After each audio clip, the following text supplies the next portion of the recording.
Sanibonani guys, le video le ngiyenza as a Zulu person and ngiyafisa ukuthi as Zulu people sibe ne discussion and ibe fruitful ngalento which I'm about to raise on this video. Kunento ejayele ukushiwo ama leaders la kule country and prominent figures in our communities ukuthi Zulu people are tribalists. Zulu people vote along tribal lines. Kwamukelwe kuthulwe because maybe wena uvotele EFF or when uvotele ANC, so you feel like you are a Zululite. Let me tell you something. If this irresponsible statement does not affect you today, surely it will affect your children and your great-grandchildren. I regard this as an attack on the Zulu nation. It seeks to undermine their freedom of choice, which is their constitutional right. I want you to look at something. Eastern Cape, ANC ithola support enkulu because of uNelson Mandela. Okay, asibeki ANC eceleni. Kukhona ama political parties awu-2 athola overwhelming support from the Eastern Cape. One, UDM. UDM asiyazi thina KZN. Eyase Eastern Cape, ilida yayo yase Eastern Cape uBantu Holomisa. 2, iCope. iCope guys iyafa manje. But even kade ise right, isa thrive.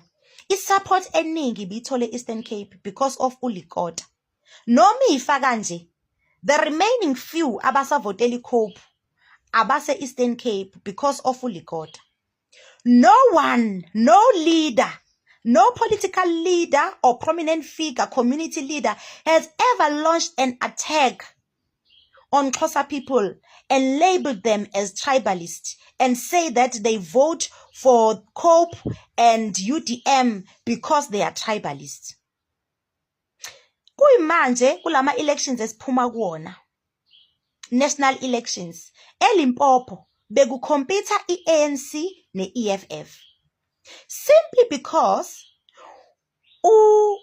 i-leader ye-ANC iphume eLimpopo, i-leader ye-EFF iphume eLimpopo.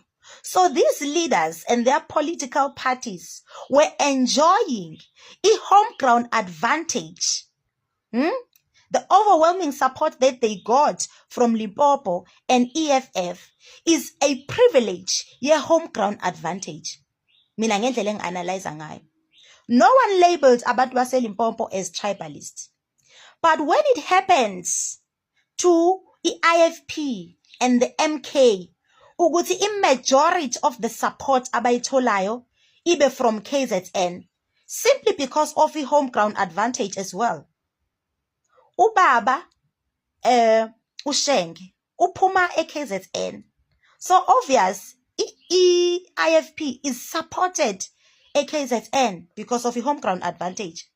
Ubaba uZuma uphuma eKZN. So obviously MK is supported mostly eKZN because of the home ground advantage.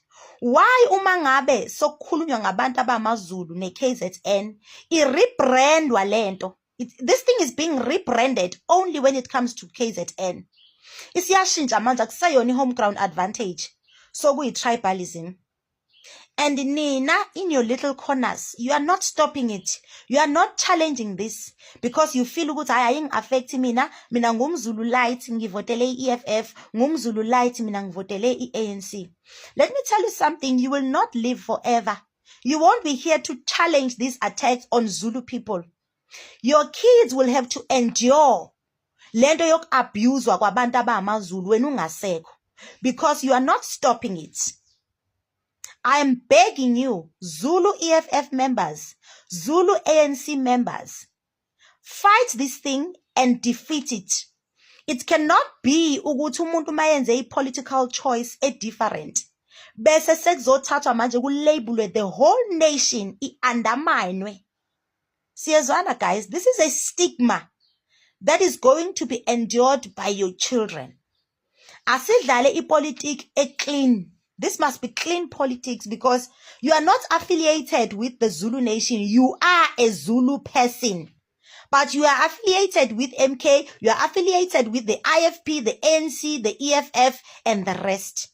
So defend your identity in your little corner.